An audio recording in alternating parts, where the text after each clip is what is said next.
Good morning to everyone. I'm Alicia Blanco. I'm a project manager at the Maritime Cluster of Andalusia. Today we're going to start with another webinar of our program. The topic is the DL structuring. And today we have with us Marcus Gomez from Garrigues. So as the webinar is going to be in Spanish, I'm going to switch to Spanish.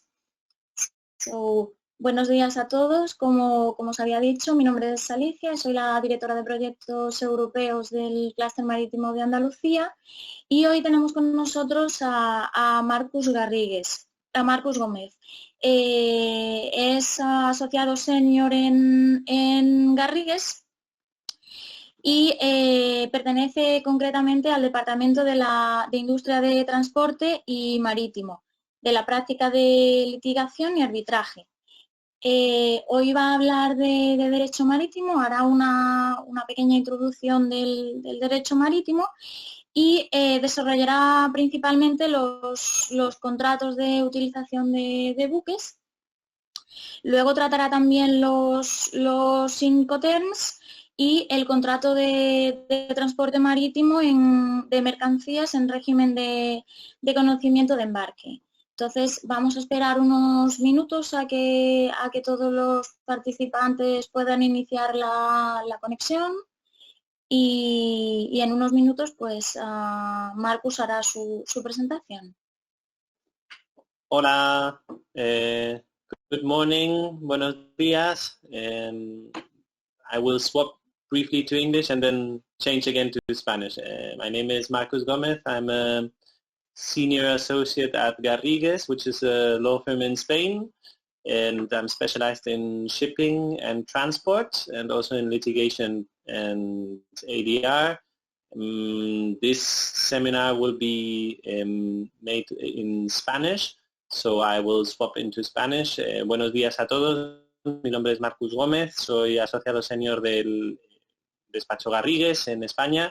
Agradezco a Cluster Act y especialmente al Clúster Marítimo Marino de Andalucía contar conmigo para esta presentación. Básicamente voy a intentar resumir en el poquito tiempo que dura el webinar una breve introducción al derecho marítimo. Y como ya os indicaba Alicia también, pues vamos a intentar focalizarnos en tres asuntos concretos.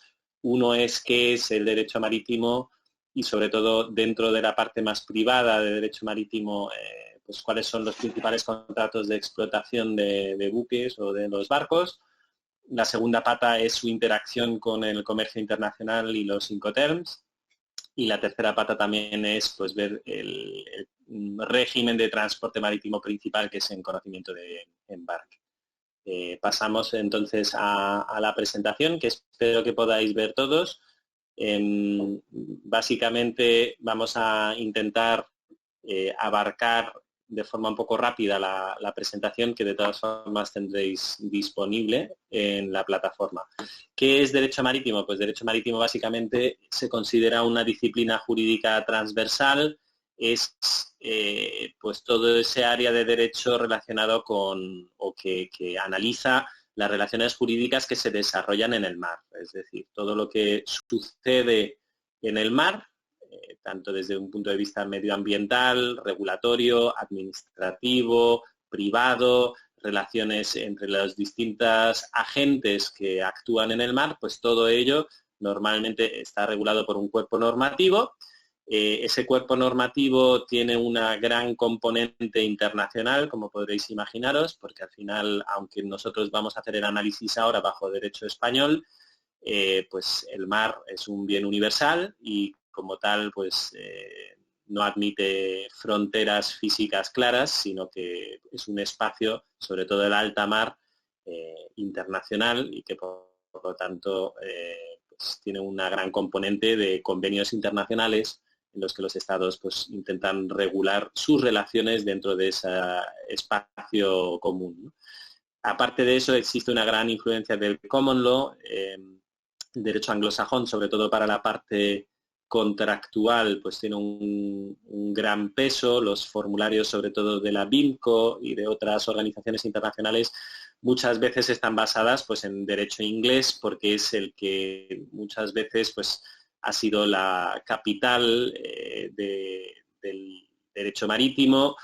El sector seguros, sobre todo, está normalmente focalizado en Londres y hay una gran tendencia a unificar las relaciones a través del derecho inglés, que es el foro, digamos, neutral que han elegido pues casi todos los países para intentar regularse, sobre todo cuando hay componentes internacionales. Es decir, si tenemos un exportador chino, por ejemplo, y un importador de mercancías chileno, pues normalmente tendrán unos regímenes jurídicos bastante variados, pero es verdad que si ambos recurren a formularios estandarizados, normalmente sujetos a derecho inglés, pues tienen unas reglas de juego conocidas por todos y ya que forman parte de la práctica internacional. La importancia práctica que tiene el derecho marítimo pues es fundamental, como podréis entender, tanto en España como en otros países del área mediterráneo. El 80% de las exportaciones y más o menos también el 70-80% de las importaciones se hacen por vía marítima, es decir, es una pieza clave dentro del comercio internacional. Dentro del primer bloque que queremos analizar están los contratos de utilización de los buques. Cuando hablamos de buque, normalmente la Ley de Navegación Marítima Española, que es la Ley 14/2014 de 24 de julio, que es la que unifica por primera vez pues todo ese cuerpo normativo de derecho marítimo que antes teníamos esparcido en normas tan dispares como el Código de Comercio, la Ley de Hipoteca Naval, en fin, mucha normativa que antes además venía recogida en códigos decimonónicos y ahora pues se ha intentado agrupar en una única ley, ¿no? Entonces esta Ley de Navegación Marítima distingue un poco lo que es un buque, una plataforma flotante, otros artefactos navales, embarcaciones de recreo que normalmente tienen pues capacidad solo de 12 pasajeros y además suelen ser embarcaciones de menos de 24 metros de eslora. En fin, cuando estemos hablando de buque, me voy a referir con carácter general a los barcos, ¿no? Entonces,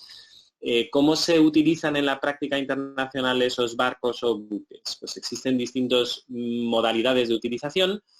Aquí, en esta parte del webinar, lo importante no es tanto el elemento de transporte de mercancías, sino el elemento del barco en sí, ¿no? Y cómo se explota o se utiliza ese barco. Existen una serie de pues eso, usuarios de barcos que son o bien los navieros, o bien los armadores, o bien las empresas que se dedican a explotarlas, que no necesariamente tienen que tener la propiedad de estos barcos, ¿no? Entonces, dentro de esas distintas modalidades de explotación o de utilización de los barcos, nos vamos a centrar en dos. Una es el arrendamiento, que a su vez tiene distintas submodalidades: el arrendamiento a casco desnudo o bareboat charter, el arrendamiento armado, o sea, de un buque con todos sus equipos y pertenencias, que es el charter by demise, y el arrendamiento financiero o leasing, que más que un contrato de explotación o de utilización de un barco, es una forma de obtener financiación para poder construirlo. Eso también forma parte del cuerpo de derecho marítimo, que está dedicado un poco más a la parte de ship finance o financiación de los barcos, que como entenderéis pues son piezas claves en el transporte, pero son elementos de gran coste y que además requieren una constante renovación de la flota para estar al día con los requisitos medioambientales que establece la normativa internacional. Aparte del arrendamiento tenemos el fletamento, que también tiene dos submodalidades principales: el fletamento por tiempo o time charter y el fletamento por viaje o voyage charter, ¿no? Que a su vez tienen submodalidades, como puede ser el fletamento por viajes combinados o el round trip charter o los viajes sucesivos. Aparte de eso, luego veremos en una segunda parte del webinar el transporte. Aquí ya el protagonista no es tanto el barco, sino las mercancías, ¿vale? Y al final pensad que en el ámbito del comercio internacional aunque los barcos tienen mucho valor, muchas veces tiene mucho más valor la mercancía que va dentro del barco, es decir, el buque cumple una función de elemento que sirve para transportar y conectar al mundo en general, ¿no? Y poder facilitar pues, que tengamos mercancías, que se produzca el intercambio y el comercio internacional, sobre todo a gran escala, ¿no? Porque a diferencia de un camión o de un avión incluso, pues un barco normalmente tiene mucha más capacidad de hacer economía de escala, digamos, ¿no? De mover grandes cantidades de mercancía. Aparte de eso, existen toda otra serie de contratos que no vamos a poder analizar, pero que vienen incluidas, por ejemplo, en la Ley de Navegación Marítima, el contrato de pasaje, que sería pues, el régimen para transportar pasajeros, el contrato de remolque, el contrato de salvamento y toda una serie de contratos auxiliares a la navegación, como pueden ser pues, el contrato de consignación o de gestión naval. Bueno, bien. Dentro de las tipologías contractuales de utilización de los barcos, vamos a ver que las diferencias principales entre el arrendamiento y los fletamentos son que hay una distinción o un reparto en lo que es la propiedad del barco, la gestión náutica del barco y la gestión comercial. Cuando hablamos de gestión náutica, nos referimos sobre todo a quién es responsable de las órdenes náuticas y de las decisiones náuticas que se toman, es decir, a quién responde el capitán y la tripulación, en caso de siniestro, quién tiene responsabilidad y quién se encarga, digamos, de operar el barco desde el punto de vista náutico. Mientras que la gestión comercial es una gestión, pues como bien indica el nombre, comercial, es decir, a dónde va a ir el barco, qué rutas puede hacer, qué rutas no puede hacer, qué tipo de mercancía puede llevar y qué tipo de mercancía no debe de llevar. Eso es todo el ámbito de la gestión comercial, que incluye pues, cosas tan dispares como qué logotipos va a llevar el barco encima o qué marca puede publicitar, etc. Pues bien, vamos a ver que en las distintas modalidades puede haber una distinción total entre propiedad, gestión náutica y gestión comercial, que en esta presentación sería el tercer ejemplo. Hay casos en los que la propiedad se van a escindir de la gestión, pero la gestión náutica y la gestión comercial van a recaer en el mismo, o es posible que tanto la propiedad como la gestión náutica como la gestión comercial recaigan en el mismo sujeto. En ese caso, pues no habría ningún tipo de reparto, sino que el propio propietario del barco, que es el propietario o titular registral, es decir, el que aparezca en el registro mercantil y en el registro marítimo como su titular, pues a su vez lo esté operando, tanto náuticamente como comercialmente. Pues bien, en el arrendamiento, que es la primera de las figuras que vamos a analizar, vemos que, pues, como en todo contrato de arrendamiento, como si fuese un piso, el arrendador cede la gestión náutica y puede que comercial a el arrendatario. Es decir, el arrendador lo único que hace es, a cambio de un precio, ceder totalmente la posesión del barco y será el arrendatario el que deba de gestionarlo tanto náuticamente como comercialmente. Aquí, en este slide, lo que he querido indicar es que a su vez el arrendatario podrá subarrendarlo o podrá fletarlo. Por eso la gestión náutica y la gestión comercial a su vez se podrán dividir. Pero en lo que es la relación propietario o arrendador y arrendatario es pues, que como en un piso tú cedes la posesión completa del barco y será el arrendatario el que se encargue, digamos, de todo.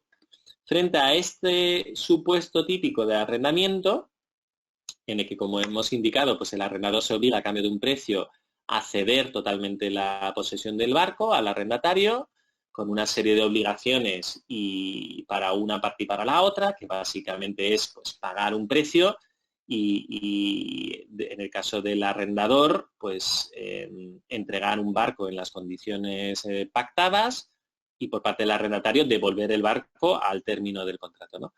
Vemos que hemos querido incluir, antes de pasar al fletamento, el arrendamiento financiero o el leasing.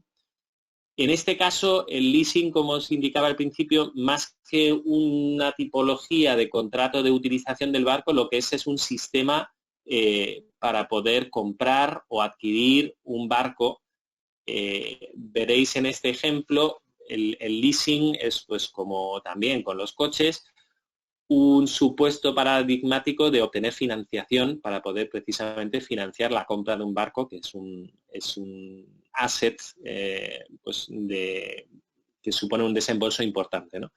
Entonces, en el arrendamiento financiero, básicamente lo que hay es una entidad bancaria o financiera, puede ser una agrupación de interés económico. Muchas veces dentro de estas entidades financieras no están solamente los bancos, sino pues empresas tan variopintas como por ejemplo el Corte Inglés, que aunque no tiene ninguna relación con el negocio marítimo, pues sí que quieren invertir en una serie de productos que creen que pueden dar cierto rédito, ¿no? Entonces, aquí lo que hay es el comprador del barco o la empresa armadora encarga un barco nuevo a un astillero, pero el astillero también necesita liquidez para poder construir el barco. Normalmente el barco, pues eso, requiere de mucho trabajo, mucha mano de obra y sobre todo muchos materiales, siendo el valor paradigmático para su construcción el precio del acero, que además va fluctuando con el tiempo. Es decir, si un barco tarda en construirse 2 o 3 años, el mercado del acero puede ir fluctuando. Entonces, el astillero y el armador estarán interesados en interponer una entidad financiera, que puede ser una AIE, como decimos, que lo que va a hacer, por un lado, es financiar la construcción del barco al astillero y, por otro lado, va a ser la que adquiera la propiedad del barco una vez se termine de construir y lo arriende a través de un contrato de leasing al armador. Normalmente, ese arrendamiento es un bareboat charter, es decir, un arrendamiento a casco desnudo, por el que además existe una opción de compra. Es decir, la idea es que a través de un contrato de leasing la entidad financiera adquiera el barco que por supuesto se está construyendo bajo las indicaciones y los requisitos que pide el armador, que es el que en última instancia se va a querer quedar con el barco. ¿Qué pasa? Que durante la construcción y durante los primeros años, de una vez terminado el barco, la entidad financiera es la que aparecerá como propietaria. A través de un contrato de bareboat lo va a ceder al armador, que lo va a poder utilizar, y esas rentas o fletes que va a pagar el armador a la entidad financiera se van a detraer del precio final de venta, de tal forma de que el armador, una vez que ejercita la opción de compra, va a adquirir la propiedad de la entidad financiera, habiendo descontado ya lo que ha pagado de rentas mensuales o semestrales, como se fijen, a la entidad financiera, y ejercitando esa opción de compra, adquiera finalmente la propiedad del barco. Normalmente esta estructura de leasing también se asocia a una estructura de tax lease que se llama, que es un sistema de amortización fiscal acelerada, que bueno, es un poco más complicado de explicar, pero básicamente para que os hagáis a la idea, se intenta acelerar o de alguna forma cambiar o alterar los pagos normales que se tendrían que hacer de impuestos de sociedades, sobre todo, de tal forma de que se puede obtener una cierta ventaja fiscal, digamos, con la adquisición de este bien que normalmente pues, tiene mucho valor. Pasando ya del arrendamiento financiero a los fletamentos, vamos a fijarnos en, como decía, 2 tipos de fletamento: el fletamento por tiempo y el fletamento por viaje. En el fletamento por tiempo o time charter, básicamente lo que hay es un armador, propietario del barco, que cede la gestión comercial a un fletador, a una empresa, pero se queda con la gestión náutica, conserva la gestión náutica. Es decir, en el fletamento por tiempo, a diferencia del arrendamiento, el propietario sigue manteniendo la gestión náutica, con lo cual lo que está cediendo es el uso comercial del barco, pero él se encargará de contratar a un capitán que seguirá obedeciendo y respondiendo en nombre del armador, tendrá que también organizar a la tripulación y básicamente, pues eso, el fletante o propietario mantiene la gestión náutica, ¿no? Pensar, por ejemplo, un ejemplo paradigmático de contratos de fletamiento por tiempo son, además, a largo plazo, pues dentro de la cadena petrolera, las grandes empresas petroleras, Repsol, BP, Shell, pueden ser empresas que no estén interesadas en el negocio marítimo, no quieran construirse sus propios barcos, pero sí saben que tienen que mover durante X años pues, una cantidad de crudo importante desde sus pozos petrolíferos, por ejemplo, en Brasil o en Bolivia, hasta sus refinerías en, por ejemplo, Algeciras o en Génova o en otros sitios, ¿no? Entonces, a este tipo de fletador le puede interesar hacer un contrato de fletamiento por tiempo por el cual él va a decidir comercialmente dónde quiere llevar un barco completo a descargar mercancía suya, pero no quiere tener que estar obligado a contratar y buscar un capitán o buscar tripulación, con lo cual será la empresa naviera de turno la que le cederá el barco, pero seguirá gestionando, digamos, náuticamente ese barco. Frente a este ejemplo de fletamiento por tiempo, tenemos el fletamiento por viaje. Como indico en esta slide, la diferencia entre el fletamiento por tiempo y el fletamiento por viaje es que normalmente en el fletamiento por tiempo, como hemos visto, el fletante conserva la gestión náutica. En el fletamiento por viaje, el fletante puede conservar la gestión náutica e incluso la gestión comercial, ¿vale? Veis entonces en el fletamiento por viaje es el ejemplo que habíamos visto al principio, en el que propiedad, gestión náutica y gestión comercial se siguen quedando, digamos, en manos del propietario del barco. Entonces, ¿qué es lo que hace realmente el fletante? Pues está cediendo por un viaje concreto, normalmente, el barco, pero él se encarga todavía de todo, de la tripulación, del capitán, de la gestión náutica e incluso de la gestión comercial. ¿Vale? Esto sería, digamos, la parte del webinar dedicado más a la utilización, a los contratos de utilización del barco, pero, como decía, al final el barco es solamente un elemento más de transporte al servicio del comercio internacional. Entonces, antes de pasar al bloque del comercio internacional y de los Incoterms, sí que queremos cambiar el enfoque y que ahora el protagonista sea la mercancía. ¿Cómo hacemos eso? Pues hablando de los contratos y pólizas de fletamiento, que son las charter parties en inglés, y sobre todo hablando del transporte o el contrato de transporte marítimo en régimen de conocimiento de embarque o bills of lading, ¿no? Bill of lading, que se llaman.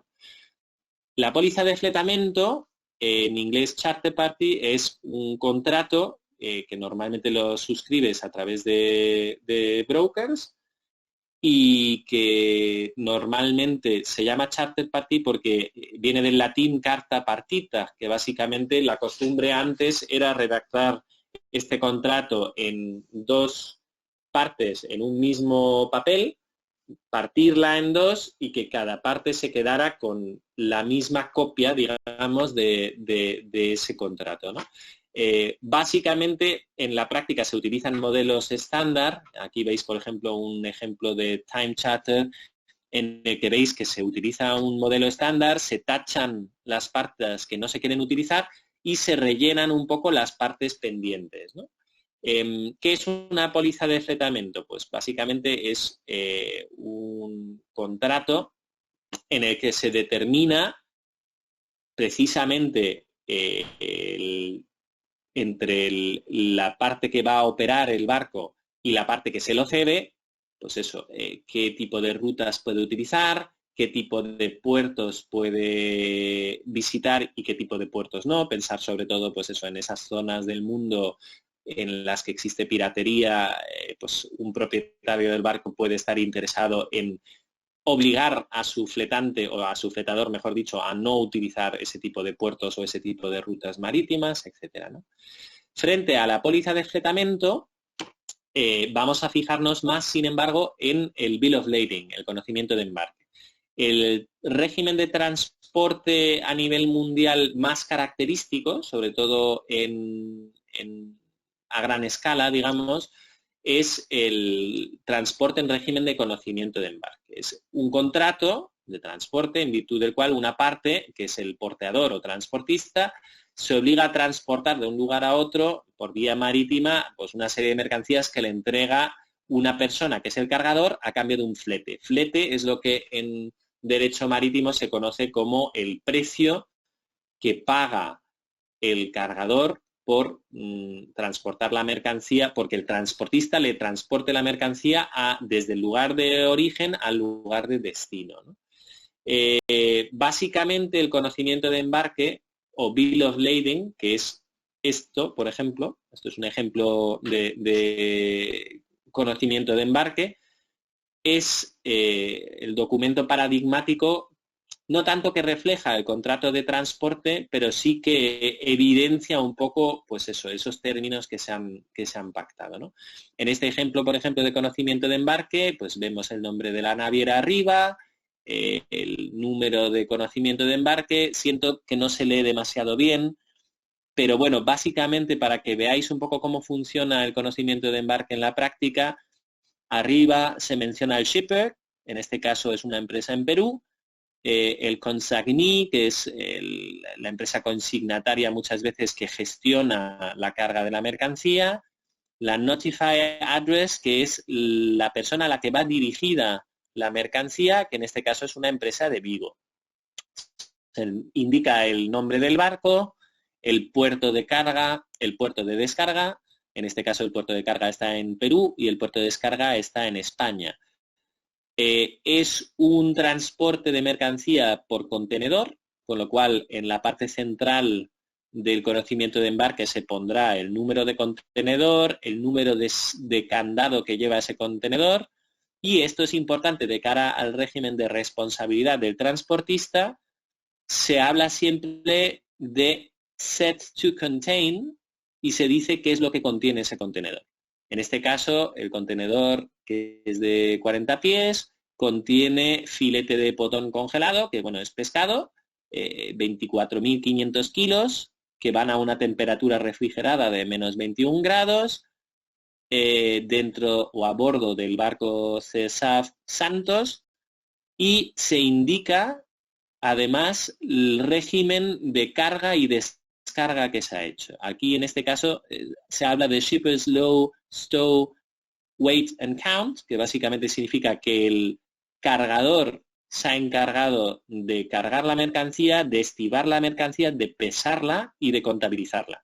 Es decir, el transportista, en este caso la empresa naviera, recibe un contenedor cerrado con un sello y un candado y el cargador le indica que lleva esa mercancía. Si luego resulta que el peso de la mercancía no era el que indicaba el conocimiento de embarque, o si directamente la mercancía que iba a bordo en el contenedor no se corresponde con la mercancía que indicaba el conocimiento de embarque, el transportista, o sea, la empresa naviera, se exime de responsabilidad. Por eso precisamente habla de set to contain, es decir, tenemos un régimen de responsabilidad en el que el transportista dice lo que le dicen que lleva el contenedor, no garantiza que eso sea o se corresponda con la realidad. ¿Qué funciones cumple el conocimiento de embarque? Pues este es un documento que indica que las mercancías las ha recibido el transportista, es decir, cumple una función de recibo de las mercancías por las que el cargador y el destinatario saben en qué momento concreto ha recibido la mercancía, pero aparte de eso, y aquí reside el valor especial que tiene el conocimiento de embarque, sirve de título ejecutivo, es decir, con ese conocimiento de embarque el destinatario puede ir al puerto de destino y reclamar la mercancía al capitán cuando llega al barco, es decir, te da la posesión en caso de ser un tenedor legítimo de un conocimiento de embarque original. Es importante eso porque este tipo de documento normalmente se expide en 3 originales y a falta de un original, el capitán del barco normalmente no te va a dar la mercancía en el puerto de destino salvo que consigas convencerle de emitir una letter of indemnity o algún otro tipo de documento. Decimos que es un título ejecutivo, es decir, que con ese Bill of Lading yo puedo reclamar la posesión sobre la mercancía en el puerto de destino, pero, y esto es sobre todo importante a efectos de comercio internacional, es también un título valor. Es decir, yo con mi conocimiento de embarque puedo negociar como si fuese ya propietario de esa mercancía, incluso antes de que la mercancía llegue al puerto de destino.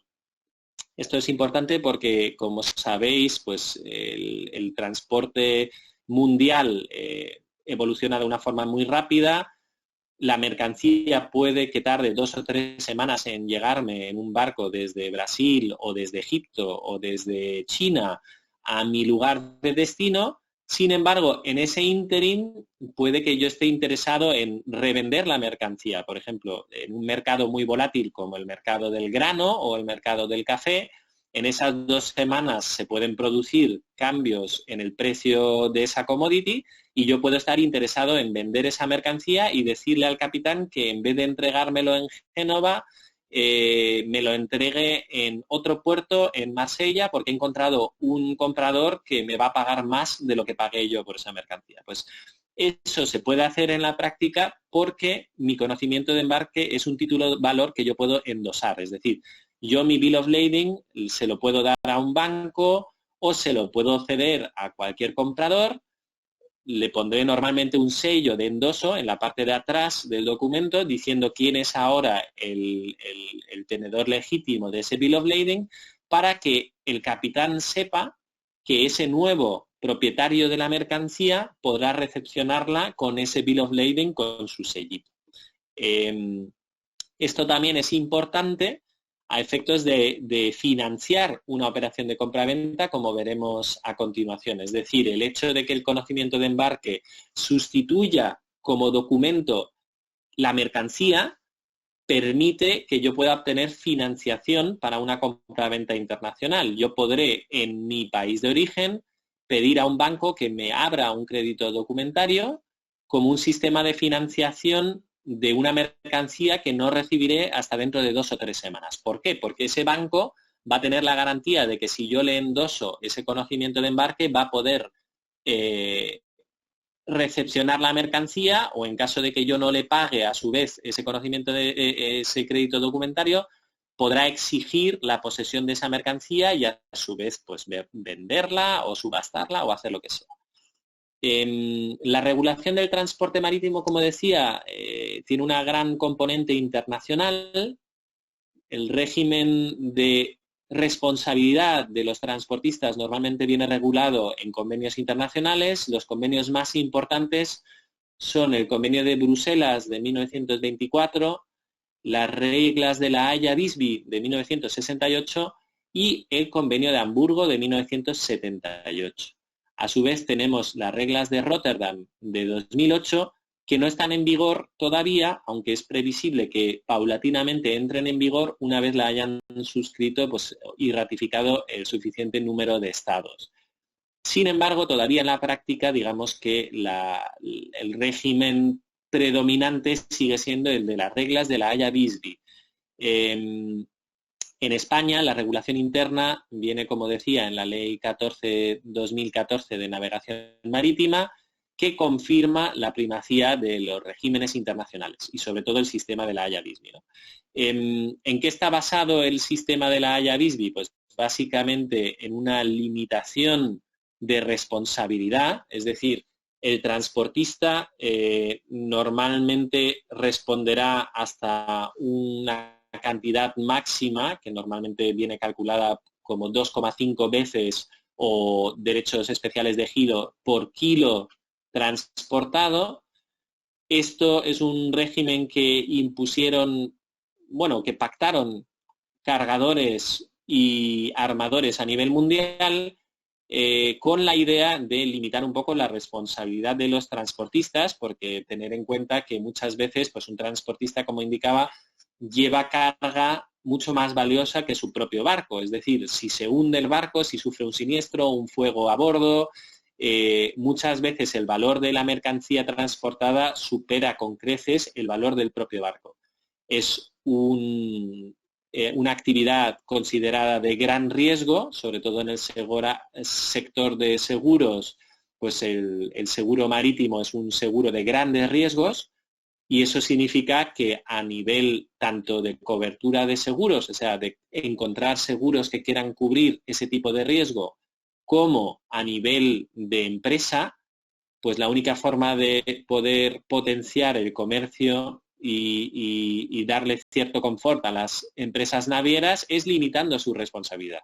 Imaginar que cualquier empresa grande, tipo Maersk o otras empresas navieras, Hapag-Lloyd, compañía chilena de vapores, con que tengan un siniestro grande, pues si no tuviesen un régimen de limitación de responsabilidad, probablemente un solo siniestro supondría la quiebra de toda la empresa, ¿no? Por eso se estableció este régimen internacional de limitación de responsabilidad. Aparte de eso, vamos a dedicar lo que queda de webinar a ver un poco la interacción que tienen este régimen de transporte marítimo dentro del comercio internacional, y vamos a hacer una breve alusión también a lo que son los Incoterms. Básicamente lo que quería comentaros, que tampoco pretende ser exhaustivo, es la interacción del transporte marítimo y lo que hemos visto hasta ahora, que es el Bill of Lading como contrato que evidencia el transporte marítimo, con los demás contratos que forman parte de una operación normal de comercio internacional. Imaginaros que estamos en un supuesto típico, que es, pues, sois exportadores o importadores de un producto. Puede ser, por ejemplo, aceite de oliva aquí en el sur de España, o puede ser pues cualquier producto que se os ocurra, aceite también en Italia, ¿por qué no? Entonces, si sois exportadores, normalmente lo que querréis es vender ese producto a algún comprador en el extranjero, por ejemplo. Si es un comprador en vuestro propio país, pues hace las cosas más fáciles, porque es verdad que no necesitaréis montar una estructura de comercio internacional. Normalmente para el comercio doméstico es más fácil la inmediatez. Vosotros veis la cara física de vuestro comprador o de vuestro vendedor, pero cuando hay una operación de comercio internacional, pues la distancia complica un poco toda la operativa. Normalmente tendréis que pactar un contrato de compraventa de la mercancía. En ese contrato de compraventa, que es la madre de toda la operación, pues fijaréis un precio, unas condiciones de pago. Si podéis, fijaréis en ese contrato de compraventa cuándo se produce la transmisión de la propiedad, es decir, en qué momento el comprador obtiene la propiedad del producto, en qué momento vosotros como vendedor estáis transmitiendo esa propiedad y por lo tanto perdéis el dominio de ese producto, y pactaréis normalmente pues toda una serie de cláusulas. Por ejemplo, ¿qué ley queréis aplicar a ese contrato de compraventa? Si sois un exportador italiano, por ejemplo, y tenéis un comprador en Chile, pues quizás cada parte esté más cómoda con su ley, pero a falta de poder poneros de acuerdo, pues decidís pactar una ley neutral, como puede ser la ley inglesa o puede ser la ley suiza, la que sea.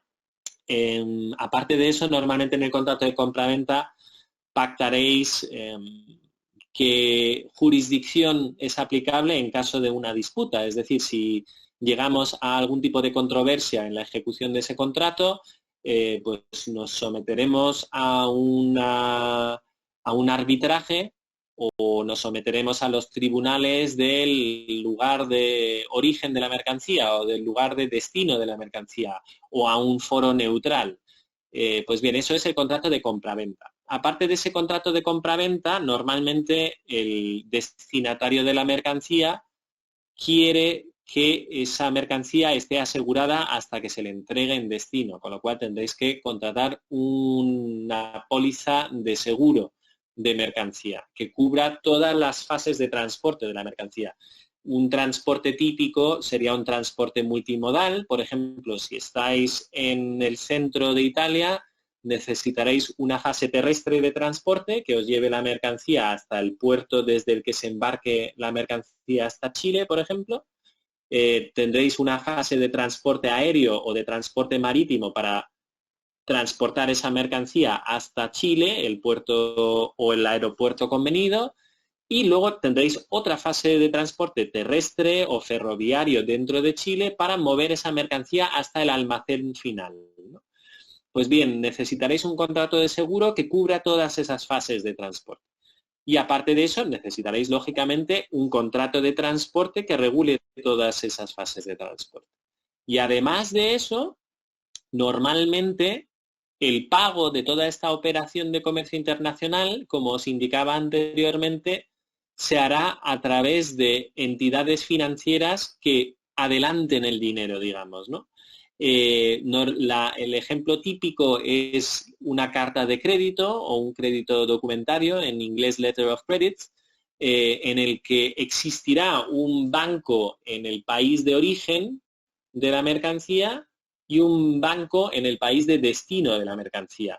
Pues bien, la operación funciona en sentido opuesto a cómo circula la mercancía en la realidad. Es decir, será el banco en destino el que abra el crédito documentario, con lo cual el comprador en su país de destino de la mercancía tiene que abrir un crédito documentario con su banco, que será el que a través de un banco interpuesto en el país de origen van a intercambiar documentación a cambio de dinero, y lo que van a hacer es transformar una venta física de mercancía en una venta documental, de tal forma de que puedan liberar pagos a cambio de recibir una serie de documentos que les están estableciendo las partes dentro de esa carta de crédito.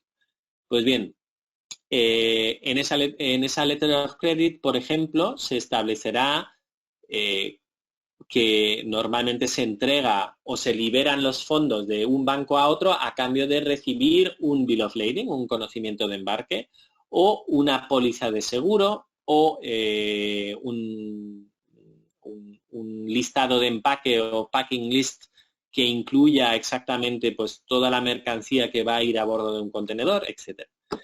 ¿Qué rol juega aquí los Incoterms? Pues los Incoterms son usos de comercio internacional, son cláusulas típicas que vienen ya predispuestas, digamos, que las publica y actualiza la ICC, la Cámara de Comercio Internacional, de forma periódica. Ahora, por ejemplo, el 1 de enero de 2020 ha entrado en vigor los nuevos Incoterms 2020, las anteriores eran de 2010, es decir, cada 10 años pues se actualizan. Esto, como digo, son usos de comercio internacional que no regulan todo el contrato de compraventa, pero sí que regulan algunas de las cosas típicas dentro de una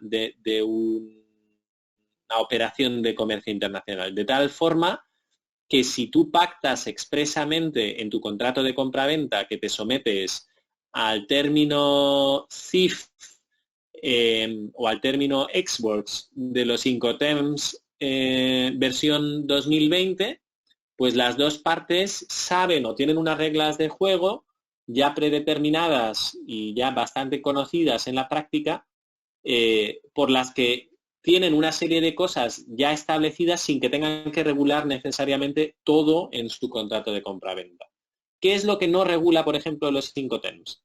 Los Incoterms no van a hablar de el régimen de transmisión de propiedad, es decir, los Incoterms no regulan cuándo se produce la transmisión de la propiedad de la mercancía, o tampoco tienen por qué necesariamente regular la ley aplicable a esa compraventa. Pero los Incoterms sí que regulan una serie de cosas como es cuándo se produce la entrega de la mercancía, la transmisión o el reparto de costes, es decir, qué parte se tiene que encargar de hacer los trámites aduaneros, quién tiene que conseguir la licencia de exportación o quién tiene que conseguir los trámites de exportación e importación de la mercancía, quién se encarga de los seguros. Todo eso viene regulado por los Incoterms. Los términos más utilizados en la práctica son Ex-Works, FOB, CIF, CPD y DDU. Básicamente, Ex-Works lo que significa en la práctica es el término, digamos, más cómodo para un vendedor de mercancía o exportador de mercancía que no tenga mucha experiencia. Ex-Works es recomendado para empresas que acaban de empezar a trabajar en el sector internacional y no quieren tener que encargarse de nada. Básicamente, Ex-Works es un término cómodo para un vendedor de mercancía que lo que quiere es decirle a su comprador chileno, por ejemplo, mira, yo te dejo mi mercancía aquí en mi almacén en Italia y tú te encargas de todo, de recogerla, de hacer su transporte interior en Italia, de transportarlo por mar a Chile, de hacer los trámites en aduana en Italia para su exportación, de hacer los trámites en aduana en Chile para su importación, de contratar los seguros que quieras, en fin, de todo.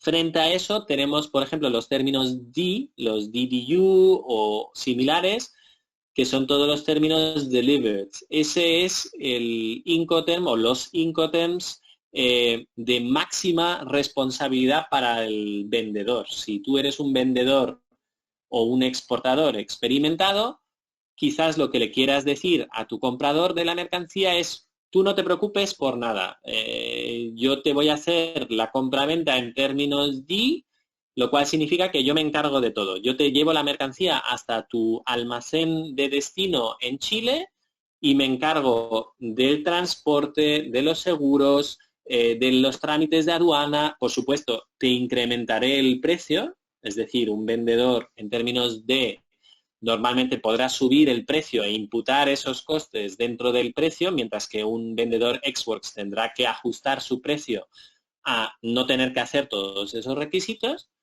Y dentro de la escala Ex-Works hasta D, que son los dos extremos, pues tenemos toda una serie de Incoterms en las que hay una distribución. Las distribuciones lógicas en la práctica suelen ser que el exportador se encargue del transporte, la tramitación aduanera y los seguros dentro de su país hasta que se produzca, digamos, el paso de la mercancía a bordo del barco. Pues él normalmente tiene más comodidad y está más familiarizado para conseguir los trámites, por ejemplo, aduaneros en Italia, mientras que será el importador de la mercancía el que esté más familiarizado con su sistema en Chile, por ejemplo, ¿no? Por seguir el ejemplo. Entonces, ese reparto de costes y de obligaciones es el que viene regulado por los Incoterms. Aquí veis un ejemplo pues de cómo funcionan en la práctica esos Incoterms, ¿no? Tenemos un almacén o una fábrica del vendedor, en nuestro ejemplo típico había sido en Italia, y tenemos un almacén en destino. Entonces, pues el Ex-Works, veis, es en fábrica, se entrega directamente en el almacén del vendedor, mientras que los términos D son los que ya nos llevan al país de destino, y luego pues los términos intermedios, el FOB, los términos C, son términos en los que hay híbridos, hay un reparto de costes, ¿no? Las obligaciones del vendedor y del comprador pues varían en función del tipo de Incoterm. Es importante también que tengáis en cuenta que los Incoterms se dividen normalmente entre Incoterms que solo sirven para el transporte marítimo, por ejemplo el FOB, mientras que hay otros Incoterms que se pueden utilizar para todo tipo de transporte aéreo, transporte ferroviario, transporte terrestre. Y bueno, esto pretendía ser un poco una introducción al derecho marítimo. Espero que os haya gustado. Tenéis me tenéis a disposición también para cualquier tipo de dudas o consultas que queráis hacer. Exacto, es lo que os voy a comunicar. Ahora se abre una ronda, vamos a dejar unos minutillos para que el que quiera hacer algunas preguntas, ya que tenemos aquí a Marcus, las pueda hacer y las resolvemos. De todos modos, esta grabación se va a publicar en la página web para que todo el que pueda y quiera acceder lo haga. Y en principio eso, yo sí que tengo una pregunta porque en enero de 2020 se han actualizado los Incoterms. Entonces, ¿en qué medida de forma general afectan estos nuevos cambios a los importadores o exportadores que trabajen con mercancías? Vale, pues te digo, Alicia, los Incoterms de 2020 lo que buscan es, como todas las actualizaciones de Incoterms, actualizar y mejorar el anterior modelo de Incoterms, y aquí grandes cambios no ha habido. Es verdad que ha habido algún cambio en alguno de los Incoterms concretos en los que se altera un poco la terminología. Se busca sobre todo simplificar, es decir, las publicaciones, que además son muy, muy valiosas y que os recomiendo a todos que compréis de la CCI o de la Cámara de Comercio Internacional de Incoterms. Lo que buscan es explicarle a los operadores del comercio internacional, a los exportadores y a los importadores, de una forma cada vez más sencillita cómo funciona cada Incoterm. Y aparte de eso, lo que sí que es importante es que tenéis que pactar expresamente qué versión de Incoterm se utilizan. Es decir, a falta de pacto, un juez puede interpretar que el Incoterm más típico, más utilizado o más conocido en ese sector era la versión de 2010, y si tú no has pactado expresamente que quieres aplicar el de 2020, no necesariamente van a aplicarse la nueva versión. Perfecto. Bueno, pues en principio muchísimas gracias. No hemos recibido ninguna pregunta, pero bueno, creo que con tu presentación ha quedado muy claro toda la parte del derecho marítimo, los Incoterms y los contratos. Y me gustaría agradecer tu participación en este webinar, que ha sido un placer contar con tu presencia. Un placer, muchas gracias. Gracias.